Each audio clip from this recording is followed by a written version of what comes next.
হযরত নিজামুদ্দিন আউলিয়া রহমতুল্লাহ আলাইহি ছিলেন বড় আল্লাহওয়ালা বুজুর্গ, এবং উনি আল্লাহর মারিফত এবং ইশকের ভিতরে সামা করতেন। সামা মানে যে বর্তমানের সামা যেগুলো বলে এগুলি না, ওই সামায়ের ভিতরে কোনো মহিলা থাকতো না, অন্য কোনো বাদ্যযন্ত্র হারমোনিয়াম ইত্যাদি থাকতো না, কোনো বেরেশ ছেলে করতো না,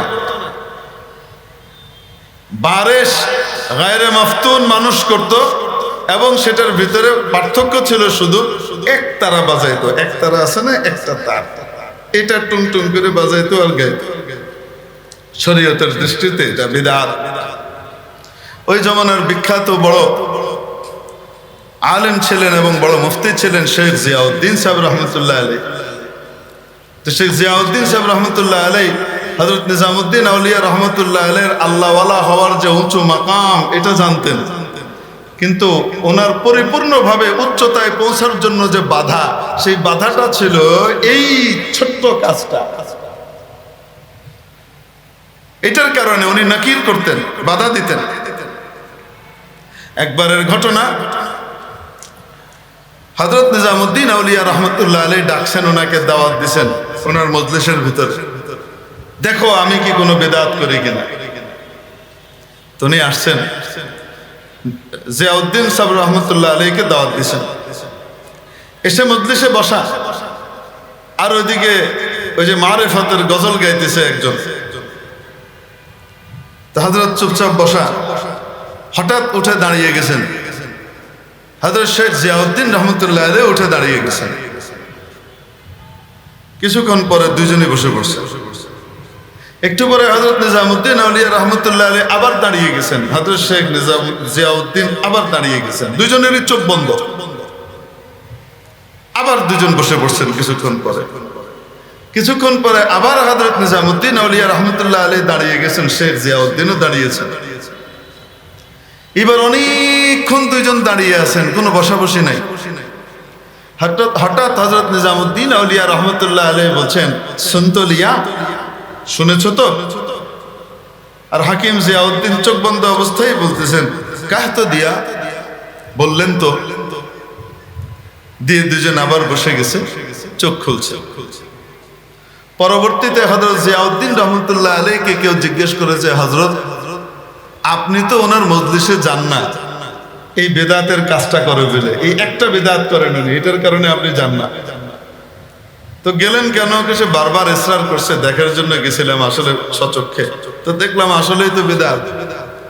তো এই যে চোখ বন্ধ করে দুইজন উঠে দাঁড়ানো আবার বসা, এটার মাজারা কি, ঘটনা কি? তো উত্তর দিচ্ছেন যে দেখো, হযরত শেখ নিজামুদ্দিন আল্লাহর বড় পেয়ারা আশিক, উনি যে আল্লাহকে মহব্বত করেন এটার ভিতরে কোনো সন্দেহ নাই, আসলে আল্লাহকে বড় মহব্বত করেন, কিন্তু ওনার বেদাতের ব্যাপারে নকির করা এটা একজন আলেমের দায়িত্ব, তাই আমি করি। রাসূল পাক সাল্লাল্লাহু আলাইহি ওয়াসাল্লামের দ্বীনের ভিতরে এক চুল পরিমাণ যোগ হবার কোনো সুযোগ নেই। যদি যোগ আর বিয়োগ করতে হয় তাহলে বলতে হবে যে নবীজি দ্বীন আর ধর্মটাকে অসম্পূর্ণ রেখে গেছিলেন, আমরা এসে পূর্ণ করে দিলাম। নাউযুবিল্লাহি মিন যালিক। তো যার কারণে হঠাৎ যে উনি উঠে দাঁড়িয়ে গেলেন, ওনার রূহ তখন উপর মহলে সফর শুরু করছে। তো কোথায় গেছে? আমিও দাঁড়ায় গেছি তাকে নিয়ে আসার জন্য। তো দেখি সে প্রথম আসমানের কাছাকাছি চলে গেছে, ধরে নিয়ে এসে এনে বসে। তো আবার আসছে, বসে বসছে। দ্বিতীয়বার আবার দাঁড়ায় গেছে, আমি আবার তাকে, কারণ সে আমাকে তার পাওয়ার দেখাইতেছে, আল্লাহর সাথে যে তার সম্পর্ক আছে। তো আল্লাহর সাথে যে আমারও যে সম্পর্ক আছে এটাও তো আমি তারে দেব। তো আমি গিয়ে তারে খুঁজতে খুঁজতে দেখি সে 7 আসমানের কাছাকাছি চলে গেছে, ওইখান থেকে আবার ধরে এনে বয়স। তো এসে বসছে। তৃতীয়বার সে কই গেছে তারে আর খুঁজেই পেলাম না। হঠাৎ দেখি রাসূল পাক সাল্লাল্লাহু আলাইহি ওয়াসাল্লামের সামনে আমার হে ধরে নিয়ে বহাইছে। নবীজি সাল্লাল্লাহু আলাইহি সাল্লামকে দেখতে পাচ্ছি, আর নবীজি সাল্লাল্লাহু আলাইহি সাল্লাম আমাকে বলতেছেন, এ আমার পাগল, কিছু পাগলামি করে, তুমি এর কিছু কইও না, ছাড় দাও। ও আসলে কন্ট্রোল করতে পারে না। আসলে তো উচিত ছিল কন্ট্রোল করতে পারা।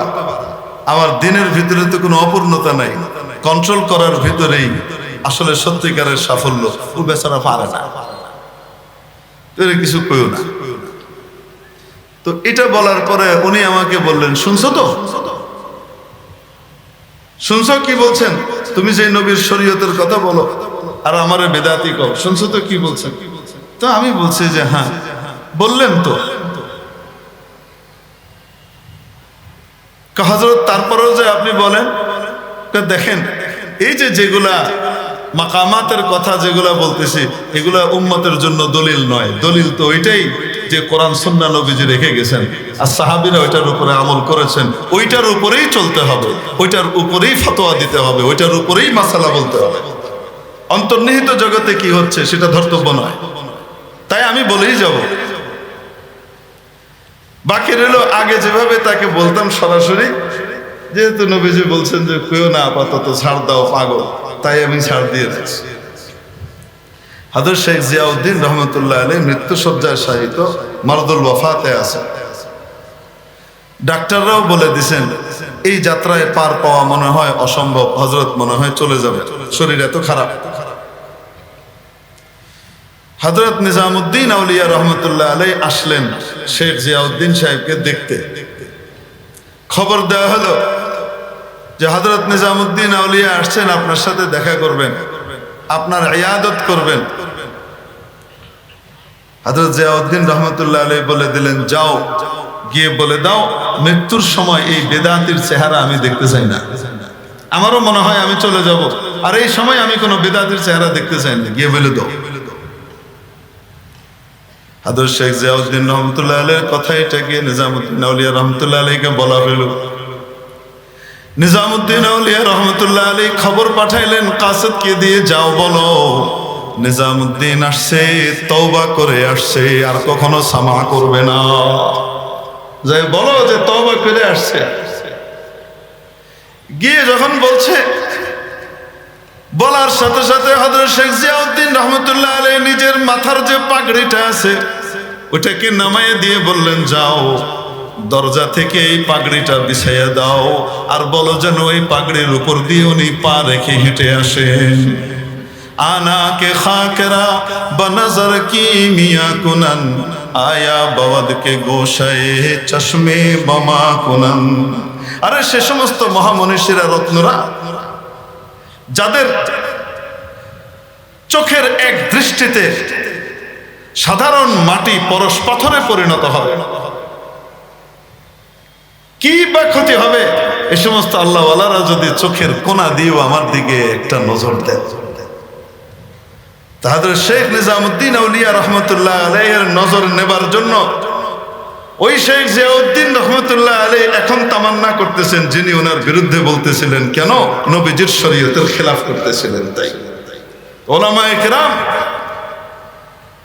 সামান্যতম যদি নবীর শরীয়তের ভিতরে কি হয়, টাচ হয়, কেউ এটার ভিতরে বৃদ্ধি করে বা কমায়, আলেম ওলামা সে যত প্রিয়ই হোক না কেন সেই ব্যক্তি, তাকে ছাড় দেন না, ওনারা টাইট করে বলেন।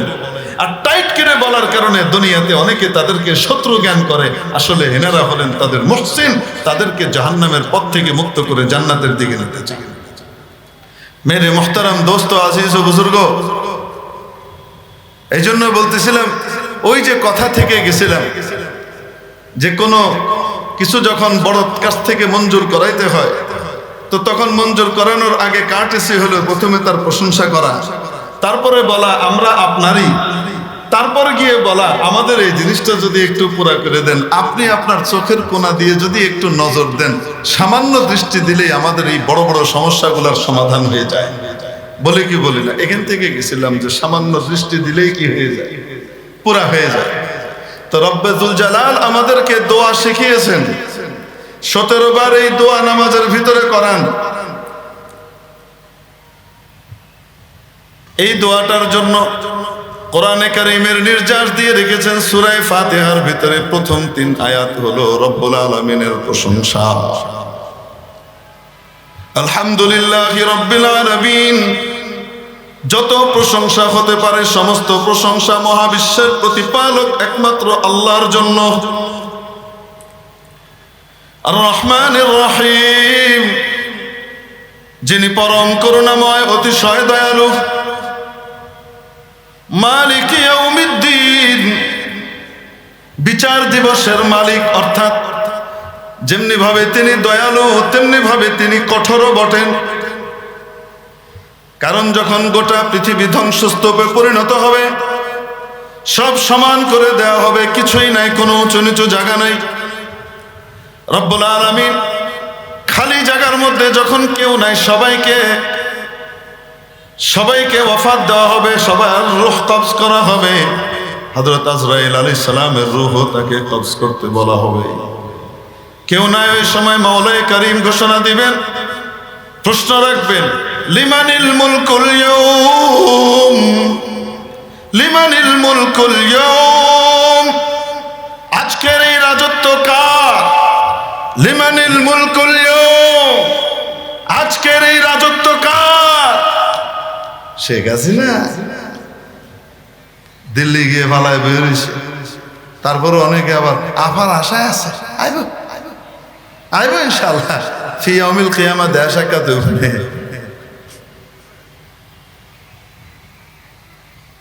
রাজত্ব কার?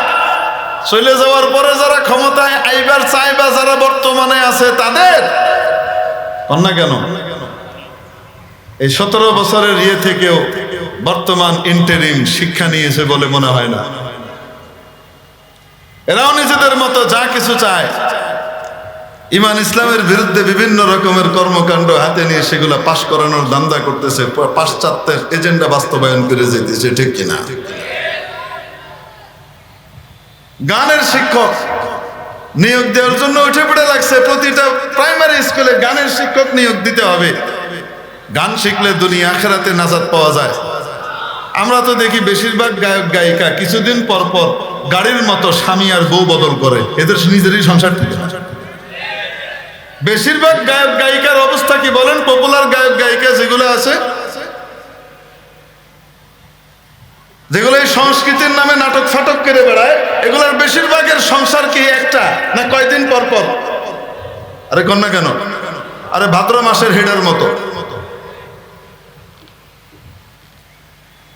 ভাদ্র মাসের হেডে হয়েছিলেন না? ভাদ্র মাসে হেডে কয়দিন পর পর চেঞ্জ করতে থাকে। এরাও এরকম কিছুদিন পর পর কি করতে থাকে? জামাই আর বউ চেঞ্জ করতে থাকে। আর এটা তাদের সমাজে তেমন কোনো কিছু না, এটা স্ক্যান্ডাল না, এটা ওকে, এটা হতেই পারে। এই শিল্প সংস্কৃতি যেগুলো শিখায় আর যেগুলা করে, এগুলার নিজেদেরই সংসার টিকে না। বেশিরভাগের অবস্থা হলো এই, তারা তাদের ওয়াইফের সাথে বা তাদের হাজব্যান্ডের সাথে লয়াল থাকতে পারে না। এটাই অধিকাংশ বাস্তবতা। এগুলো দিয়ে না দুনিয়ার লাভ না আখিরাতের লাভ, দুইটাতেই ধ্বংস। অথচ দরকার ছিল প্রতিটা স্কুলে কোরআনের শিক্ষক নিয়োগ দেওয়া, ইসলামের শিক্ষক নিয়োগ দেওয়া। এই কোরআনী তালিম আর শিক্ষা থাকার কারণে যারা ওই সময় মসজিদের মক্তবে গিয়ে কোরআনী তালিম শিখেছে, ওই জমানায় প্রাইমারি স্কুলের ভিতরে ধর্ম শিক্ষকের কাছ থেকে দিন শিখেছে, ওই সমস্ত জমানার লোকজন পরবর্তীতে এসে দুর্নীতিবাজ হয় নাই, দুই একটা দুর্নীতিবাজ হয়েছে, বেশিরভাগই ভালো ছিল।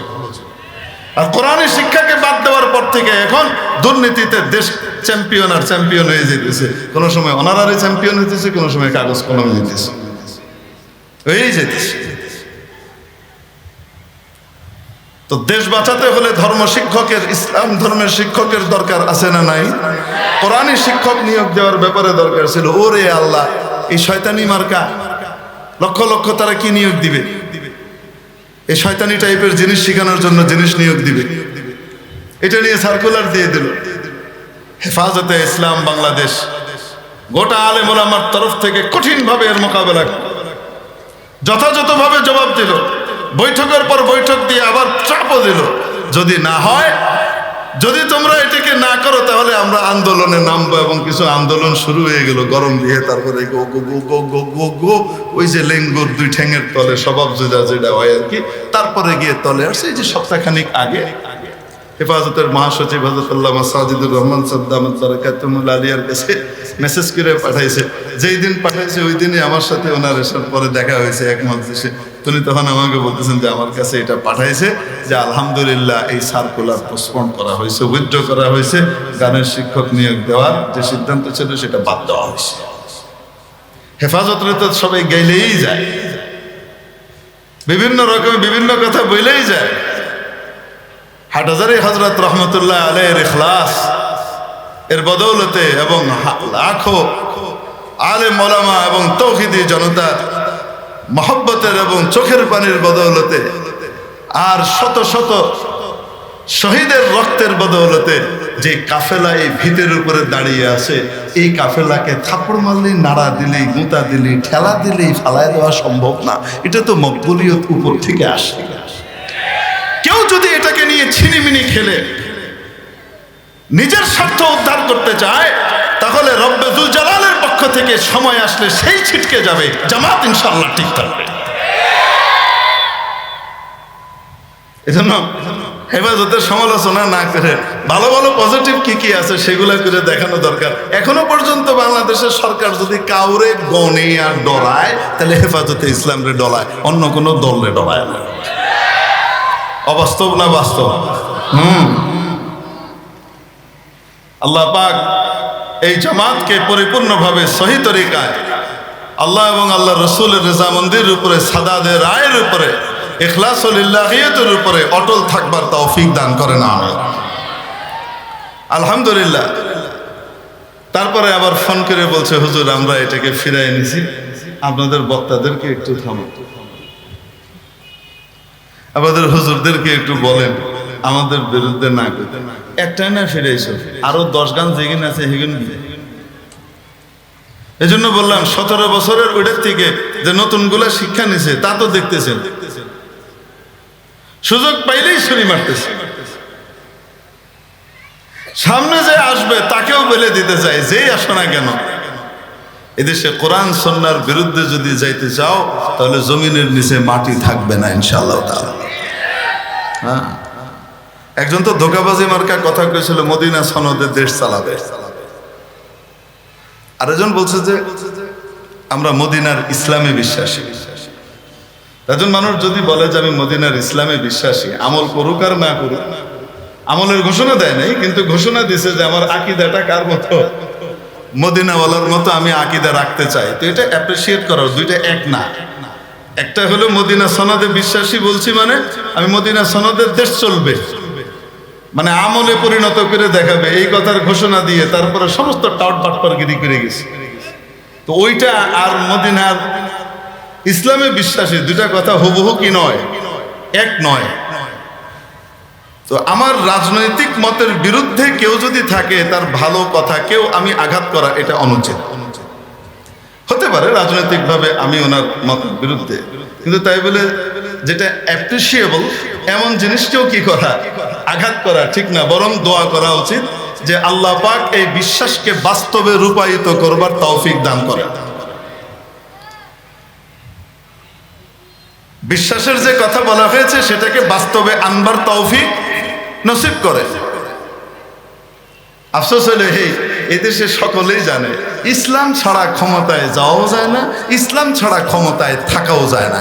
এইটা এই দেশের রাজনীতিবিদরা মনে প্রাণে কিন্তু বিশ্বাস করে, তারপরেও শয়তানিতে সবকিছু আগাগোড়া সব উল্টায় ফেলায়। এই কামগুলা করে কি করে না আপনি দেখবেন। হ্যাঁ, বেশি কিছু বলবে, এই জঙ্গিবাদ এই দেশে, ইসলামের মৌলবাদ বেড়ে যাচ্ছে, এই হচ্ছে সেই হচ্ছে, এগুলা বলবে। হ্যাঁ, বামপন্থীগিরি করবে, এগুলা সেগুলা করবে। আবার দেখবেন যখন রাজনৈতিক প্রচারণা শুরু করবে, তখন দেখবেন রাজনৈতিক প্রচারণার সময় জিন্দা হুজুর মুর্দা হুজুর সব হুজুরের কাছেই আবার যাবে। প্রথম প্রচারণাটা শুরু করবে হযরত শাহজালাল ইয়ামানী রহমতুল্লাহ আলাইহির কবরটা জিয়ারত করে, এটা হোক আর হেডা হোক, দুইটাই গিয়ে ওইখানে জিয়ারত শুরু করে তারপরে প্রচারণা শুরু করে কি করে না। আর হুজুরদের, জিন্দা হুজুরদের কাছে তো যাই, আপনারা তো দেখতেছেন, যেহেতু রাজনীতি আসছে দেখবেন এখন কোনো সময় এই টুপি, কোনো সময় এই পাঞ্জাবি, কোনো সময় এই পায়জামা। নির্বাচন আসলে মাশাআল্লাহ শুরু হয়ে যায় নামাজ কালাম, নামাজের পরে এক লম্বা সালাম। তো তো আল্লাহ পাক কিয়ামতের দিন বলবেন লিমানিল মুলকুল ইয়াউম, আজকের এই রাজত্বটা কার? তিনবার বলবেন, জবাব দেওয়ার মতো কেউই থাকবে না। কে জবাব দেবে? আল্লাহ নিজেই বলবেন লিল্লাহ আল ওয়াহিদ আল কাহ্হার, মহা ক্রোধান্বিত একমাত্র আল্লাহ। আল্লাহর ক্রোধের বহিঃপ্রকাশ কিয়ামতের দিনের সূচনায় ঘটবে।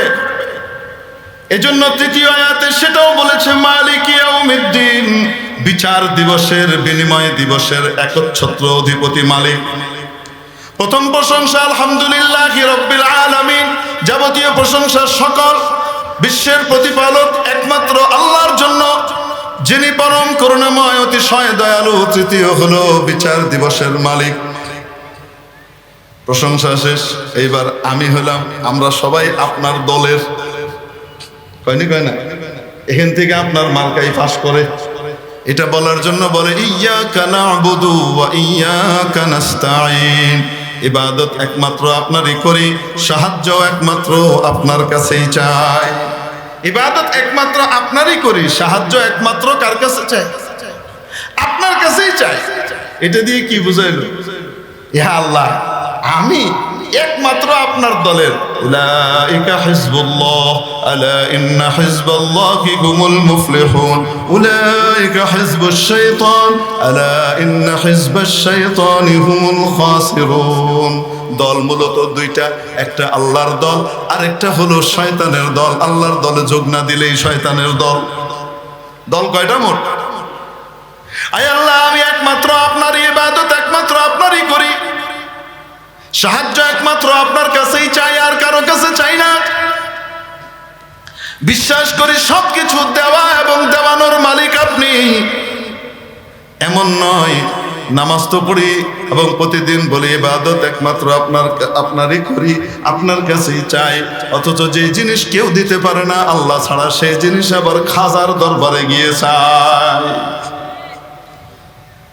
খাজা আমার একটা সন্তান দিয়ে দেন, আমার একটা ছেলে দিয়ে দেন, একটা ফিতা বাইন্দে আসে, শিখায় দেয়, এগুলা করে। এই ভুলগুলো আমাদের অনেকে করে কি করে না? আল্লাহ তাদেরকে সহি বুঝ দান করেন বলে। রাগ করার বিষয় না, বুঝানোর বিষয় যে বাবারে তুমি বলো কি আর করো কি। নকসমি দেখা না দে, নকসমি দেখা, নকসমি দেখা না দে, নকসমি দেখা দে, খোদামি দেখা না দে, খোদামি দেখা। কেউ দেয় না, কেউ দেওয়াইতে পারে না, দিতে পারে দেওয়ানোর মালিক একমাত্র কে? আল্লাহ। সন্তান দেওয়ার মালিক কে? লিল্লাহি মুলকুস সামাওয়াতি ওয়াল আরদ, গোটা আসমান জমিনের রাজত্ব একমাত্র কার? ইয়াখলুকু মা ইয়াশা ইয়াহাবু লিমান ইয়াশাউ ইনাসা, যাকে চান কন্যা সন্তান দেন, ওয়া ইয়াহাবু লিমান ইয়াশাউ যুকুর, যাকে চান পুত্র সন্তান দেন, আও ইউযাউযুহুম যুকরানা ওয়া ইনাসা, যাকে চান পুত্র কন্যা উভয়টা দান করেন, ওয়া ইয়াজআলু মান ইয়াশাউ আকিমা, যাকে চান নিঃসন্তান রেখে দেন। কোনো দোষ নাই, কোনো ত্রুটি নাই, কিছুই নাই, কিন্তু কোনো বাচ্চা হয় না। নিঃসন্তান দম্পতি আছে না নাই? মেডিকেল টেস্টে উত্তীর্ণ কিন্তু বাচ্চা হয় না। আল্লাহ বলেন কেন এমন করি? ইন্নাহু আলিমুন কাদির, কারণ আমি সবকিছু জানি যা তুমি জানো না, এবং আমার ক্ষমতা আছে। আই হ্যাভ পাওয়ার। একটা কারণ, আমি জানি এই বাচ্চা তোমার জন্য ক্ষতির কারণ হবে, তাই দিই না। এই বাচ্চা পৃথিবীর জন্য ক্ষতির কারণ হবে, তাই দেই না, তোমাকে বাঁচাই দেই। আর আরেকটা, জানি ক্ষতি হবে না, কিন্তু আমার কুদরতার ক্ষমতা আছে, আমি আমার ক্ষমতা দেখাবো মাঝে মাঝে পুরো পৃথিবীবাসীকে। দেখো সন্তান দেওয়ার মালিক কে? আরো আসতে বলেন কে? আল্লাহ বলেন আমি। সেই সন্তান কিভাবে খাজার কাছে, অমুক তমুকের কাছে চাওয়া যায়? আবার আমি বলি ইয়্যাকা না'বুদু, আল্লাহ ইবাদত একমাত্র আপনার কাছেই, আপনারই করি, আবার ওয়া ইয়্যাকা নাস্তাঈন, আপনার কাছেই সাহায্য চাই। এই হলো কার্টিস, আপনার দলই আল্লাহ। এরপরে গিয়ে আসল দোয়া, আসল চাওয়া, একটু দৃষ্টি দিলে আমার এটা হয়ে যায়। সেটা কি? ইহদিনাস সিরাতাল মুস্তাকিম, আমাকে সিরাতে মুস্তাকিমের হেদায়েত দেন। সিরাতে মুস্তাকিম কোনটা? এটার ব্যাখ্যা পরের আয়াতে দিয়েছেন। কিভাবে দিয়েছেন আপনাদেরকে জিজ্ঞেস করব, ভুল হলে ঠিক করে দিয়ে। এভাবে দিয়েছেন সিরাতাল কুরআনি ওয়াল হাদিস, এটা বলেছেন। কি বলেছেন? সিরাতাল্লাযীনা আন'আমতা আলাইহিম তাদের পথ যাদের উপরে আপনার করুণা বর্ষণ করেছেন, আপনি দয়া করেছেন যাদের উপরে, তাদের পথ। গায়রিল মাগদুবি আলাইহিম ওয়ালাদ-দাল্লিন, তাদের পথ নয় যাদের উপরে আপনার অভিশাপ পড়েছে বা বিভ্রান্ত হয়ে গেছে, তাদের পথ নয়, ইহুদি নাসারার পথ নয়। আয় আল্লাহ, আপনার মুনআম আলাই বান্দা যারা, তাদের পথ আপনি আমাদেরকে দেখান। তাদের পথ কোনটা? তারা কারা? فأولئك الذين أنعم الله عليهم من النبيين والصديقين والشهداء والصالحين وحسن أولئك رفيقا فأولئك مع الذين أنعم الله عليهم من النبيين والصديقين والشهداء والصالحين। চার প্রকারের লোক। এক নম্বর হলো নবী রাসূল, ওয়াসিদ্দিকিন দুই নম্বর সিদ্দিক যারা। সিদ্দিক কাদেরকে বলে? বিশেষ কিছু গুণাবলী যাদের কাছে থাকে, আলা দরজার ওলি এক কথায়। ওয়াসশুহাদা শহীদরা, ওয়াসসালিহিন নেককার বান্দারা, তাদের পথ আমাদেরকে দেখান। কাদের পথ? এই নেককারদের ভিতরে সবচাইতে উপরের তবকা যেটা, তাদের নাম হলো সাহাবা। ওলিয়া উলিয়ার ভিতরে সবচেয়ে উপরের তবকা যেটা, তাদের নাম হলো সাহাবা। আল্লাহওয়ালাদের ভিতরে সবচাইতে উপরের তবকা যেটা উম্মতের ভিতরে, তাদের নাম হলো সাহাবা। তারা কারা? সাহাবা। এই সাহাবায়ে কেরামের পরিপূর্ণ অনুসরণ যারা করবে, তাদের জন্য রব্বুল আলামিন জান্নাতের বাগান বাড়ি তৈরি করে রেখেছেন। এখন আসেন একটা কথা বলি, আপনাদেরকে কনফিউজড করে দেয় মাঝে মাঝে। কি বলে? চার মাযহাব তো চার দল, আর নবীজি বলছেন আমার উম্মত 73 ফেরকায় ভাগ হবে, এক দল জান্নাতি, 72 দল কি হবে? জাহান্নামী। বলে কি বলে না?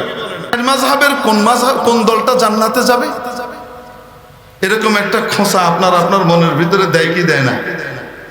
তার মানে হলো বোঝায় দেয় এই চার মাযহাব হইলো 72-এর ভিতরে, আর এক নম্বর যেটা হিয়ান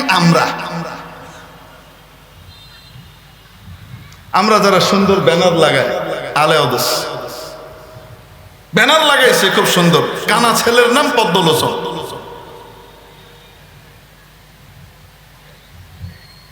মেরে মোহতারাম দোস্ত, কি কইতাম আপনাকে, আসলে বললে তো কথা আরো 15 মিনিট আগে ছেড়ে দিতে চাইছিল, কিন্তু কি কম।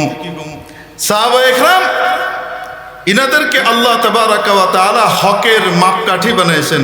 এদের মতো হইলে যারা হবে তারাও নাজাত পেয়ে যাবে। আচ্ছা, ইনাদের কথা অনুযায়ী হাদিসের ব্যাখ্যা তারা কি করে? একদল জান্নাতি মানে তারা, আর 72 দলের ভিতরে চার মাযহাব। বলে কি বলে না? হাদিস তো বলে কয় দল যাবে জান্নাতে, আর 72 দল।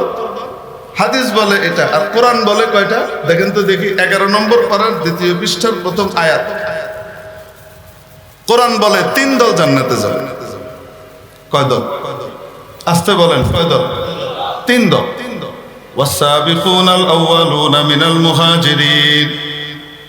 এক নম্বর হলো সাহাবীদের ভিতরে আপনারা জানেন কর্মপন্থার দিক থেকে 2 দলে বিভক্ত ছিলেন। একদল ছিলেন যারা ঘর বাড়ি সব ত্যাগ করে ছেড়ে দিনের জন্য হিজরত করেছেন, তাদেরকে বলা হতো মুহাজির, বহু বচন মুহাজিরুন, মুহাজিরিন। আর আরেক দল ছিলেন যারা তাদেরকে বুকে বরণ করে নিয়েছিলেন, সব রকমের সহযোগিতা দিয়েছিলেন মদিনার সাহাবীরা, তাদেরকে বলা হতো কি? আনসার। আনসারের বহু বচন আনসার। ওয়াসাবিকুনাল আউয়ালুনা মিনাল মুহাজিরিন ওয়াল আনসার। মুহাজির এবং কি আনসার কয় দল হলো? 2 দল। ওয়াল্লাযীনা তাবাউহুম বিইহসান। আর যারা পরিপূর্ণভাবে তাদের অনুসরণ করবে, মুহাজির এবং আনসারীদের পরিপূর্ণ অনুসরণ করবে, আল্লাহ পাক বলেন রাদিয়াল্লাহু আনহুম ওয়া রাদু আন। তাদের উপরে আল্লাহ খুশি, তারাও আল্লাহর উপরে খুশি। তারা এত দামি যে আল্লাহ তাদের খুশিরও এতেবার করেন। আল্লাহ তাদের উপরে খুশি, তারাও আল্লাহর উপরে খুশি। ওয়া আ'আদ্দা লাহুম জান্নাত, এবং তাদের জন্য তৈরি করে রেখেছেন। কয় দলের কথা বলছেন? আসতে বলেন, কয় দল? এই 3 দলের ব্যাপারে বলতেছেন। ওয়া আ'আদ্দা লাহুম জান্নাত, এবং তাদের জন্য তৈরি করে রেখেছেন এমন সব বাগান সমূহ। তাজরি তাহতাহাল আনহারু, যার তলদেশ দিয়ে নির্ঝরণসমূহ প্রবাহিত হতে থাকবে। খালিদিনা ফিহা, চিরকাল সেখানে থাকবে আবাদা। যালিকাল ফাওজুল আযীম, এটাই হলো সবচাইতে বড় সাফল্য আর কামিয়াবি। তাহলে কয় দল জান্নাতি? আসতে বলেন। হাদিস বলে এক দল, কোরআন বলে কয় দল? কোরআন আর হাদিসের ভিতরে কন্ট্রাডিকশন হইতে পারে না। আসল ঘটনা কি? যে একদল জান্নাতি বলা হয়েছে, সেই একদল কারা? যাদের মধ্যে চারটা বৈশিষ্ট্য থাকবে। কয়টা? কয়টা বৈশিষ্ট্য? যাদের মধ্যে এই চারটা বৈশিষ্ট্য থাকবে, যারা যেই নামই নেক না কেন, তারা আসলে ওই এক দলের অন্তর্ভুক্ত। এবং এই যে তিন দলের কথা বলা হলো, মুহাজির, আনসার, তাবেঈন, এই তিন দল, নামে তিন দল, কিন্তু মৌলিকভাবে ওই চার বৈশিষ্ট্য এদের ভিতরে থাকার কারণে এরা আসলে কয় দল? ঠিক তেমনি ভাবে ওই চারো মাযহাব, হানাফি, মালিকি, শাফি, হাম্বলি, এই চারো মাযহাব নামের দিক থেকে ভিন্ন হলেও কর্মপন্থায় সামান্য শরঈ ইখতিলাফ থাকলেও ফুরুঈ মুআমালার ভিতরে ওই ইমানদাররা জুমার আজান শোনার সাথে সাথে, ডাকের সাথে সাথে তোমরা কেনা বেচা বাদ দাও, সবকিছু ছাড়ো, আল্লাহর জিকিরের দিকে ছোট, খুতবার দিকে ছোট। বুঝাইতে পারি নাই? অতএব এই আজানের পরে যদি কেউ কেনা বেচা করে, তো তাহলে সেই কেনা বেচা কি জায়েজ না না জায়েজ? সওয়াব পাবে না গুনাহ হবে? গুনাহ হবে। নবীজির যুগে, সিদ্দিক আকবরের যুগে, হযরত ওমরের যুগে জুমার ওয়াক্ত হওয়ার আগেই মুসল্লিরা সব মসজিদে এসে বসে থাকতেন। এক্কা দুক্কা দুই একজন যদি একটু পিছায়ও থাকতেন, ওই আজান শুরু হওয়ার সাথে সাথে সব ভাগ। কিন্তু সাহাবীদের যুগ মাঝামাঝি চলে এসেছে, নতুন নতুন মুসলমান অনেক এসেছে, হয়েছে, যারা নাকি সাহাবীদের মতো নয়, কোয়ালিটি তো হুবহু এক নয়। হযরত ওসমান গনি রাদিয়াল্লাহু তাআলা আনহুর যুগে হযরত ওসমান দেখলেন এখন আজান দিলেও অনেক মানুষ আচ্ছা ঈদে শেষ করে তারপরে যায়, এরকমও আছে। বুঝেন নাই মনে হয়? মানুষের ভিতরে ঢিলে ঢালা ভাব আসছে। অতএব কিয়ামত পর্যন্ত উম্মত গুনাহগার হবে। এখন যদি এই অবস্থা হয়, শত শত বছর পরে কি হবে? হযরত ওসমান রাদিয়াল্লাহু তাআলা আনহু সংবিধান বিশেষজ্ঞ যে সাহাবীরা ছিলেন তাদের সকলকে ডাকতেন, ইনক্লুডিং হযরত আলী রাদিয়াল্লাহু আনহু, হযরত তালহাও জিন্দা, হযরত জুবাইরও জিন্দা, হযরত আব্দুর রহমান ইবনে আওফও জিন্দা। সবাইকে ডাকলেন, ডেকে মশওয়ারা করলেন কি করা যায় বলেন। হযরত ওসমান পরামর্শ করে শুধু জুমার জন্য অতিরিক্ত একটা সতর্কতামূলক আজান চালু করলেন। কেন? এই আজান শোনার সাথে সাথে সতর্ক যারা তারা তো এমনি চলে আসবে, আর ঢিলে ঢালা যারা তারা ঠিকঠাক করতে করতেই মূল আজান হয়ে যাবে, আর মূল আজান হওয়ার পরে কেউ বাইরে থাকবে না, কেউ গুনাহগার হবে না। বুঝাইতে পারি নাই মনে হয়? হযরত ওসমান রাদিয়াল্লাহু তাআলা আনহু খলিফায়ে রাশিদ ছিলেন কিনা? আসতে বলেন, ছিলেন কিনা? ছিলেন। হযরত ওসমান রাদিয়াল্লাহু তাআলা আনহু এই আমল চালু করলেন এবং খোলাফায়ে রাশিদিনের সুন্নাহ ফলো করার জন্য আদেশ করেছেন কে? নবীজি। নবীজি যেটা বলেন নিজের থেকে বলেন না, উপর থেকে অথরিটি পান তাই বলেন। আসতে বলেন, নিজের থেকে বলেন না, উপর থেকে পান তাই বলেন। তাহলে খোলাফায়ে রাশিদিনকে মানবার আদেশ, তাদের সুন্নত পালনের আদেশ, এটা দিয়েছেন নবীজি নিজের পক্ষ থেকে না আল্লাহর পক্ষ থেকে? খোলাফায়ে রাশিদিনের অন্যতম হযরত ওসমান এটা চালু করলেন, হযরত আলী রাদিয়াল্লাহু তাআলা আনহু এসে এটা বন্ধ করে দিলেন।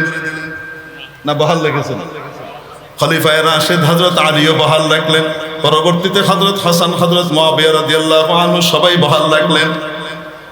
চলে আসতেছে আজকে দেখবেন নেটের ভিতরে ওই সমস্ত বক্তব্য যারা লিখে রাখে নিজেদেরকে আহলে হাদিস, আর আহলে হাদিস হিসেবে অমুক অমুক বড় বড় মাওলানা সাহেবকে মানে, তাদের বক্তব্য এখনো সংরক্ষিত আছে, চাইলে আমি আপনাদেরকে শোনায় দেখাইতে পারি। বলতেছে এটা ওসমান রাদিয়াল্লাহু তাআলা চালু করা জিনিস, ওটা বিদআত, ওটা বিদআত, বিদআত, আমি মানব না। বলতেছে আহলে হাদিস, আর হযরত ওসমান রাদিয়াল্লাহু তাআলা চালু করা এই সুন্নাহকে সে অস্বীকার করতেছে।